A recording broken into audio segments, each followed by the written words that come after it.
Hey guys, I want to do a video about lifting and give you guys some good pointers there from a gym perspective. So if you're going to the gym, even if you're working out at home, it still applies.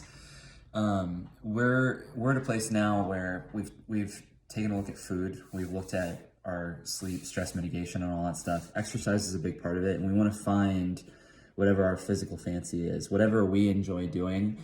But if you're going to start going to the gym to lift, which I would highly recommend because gaining lean tissue is incredible for your metabolism and it's good for overall health, and you're less susceptible to injuring yourself out in the real world if you've got some lean tissue and some muscle in your frame. Lifting is important. A couple things to keep in mind. When you go to the gym, you don't necessarily want to do the exact same routine every single time. You want to space it out. So our body, you can think of it like a system, and there's a lot of different skeletal muscular systems. So in bro terms, your back is not the same thing as your legs. Those are separate. So you can do a workout where you do a little bit of back and a little bit of legs, but you may want to segment those. You may want to do a workout where you just do upper body. One day, focus on upper body lifts, and we can write out a program for you as far as that goes. And I have some in the group. There's a total body routine in the group specifically for the gym. But if we need to get a little bit more tailored and customized, we can do that. But you don't necessarily want to do the exact same routine every single day. And the other thing you want to really focus on is focus on compound lifts first. Compound lifts just mean multi-joint mini muscle groups.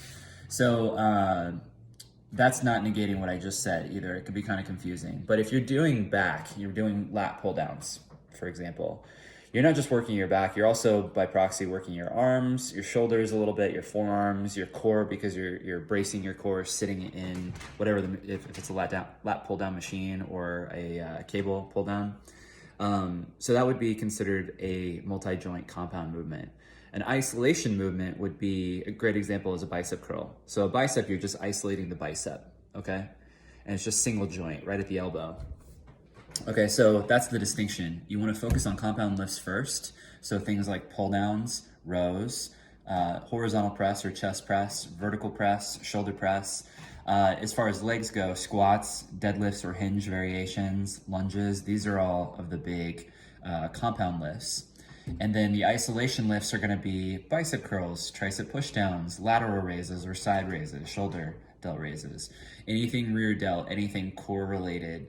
Plank would be a multi-joint movement, but it's you're stabilizing, you're not moving joints, so it's testing your stability. So it's not exactly the same thing, but I tend to group core movements all on their own.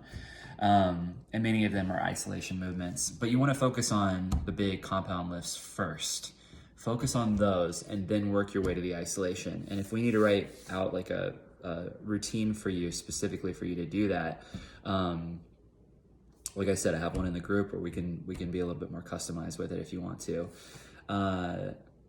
But yeah, focus on compound lifts and then work your way to isolation. If you find yourself just going to the gym and doing 10 sets of bicep curls, I would not advise doing that. You're not going to have the best results.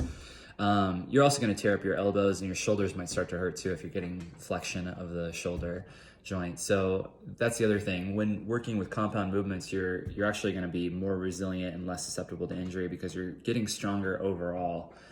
So keep that in mind when you go to the gym. If you're lifting, focus on compound over isolation.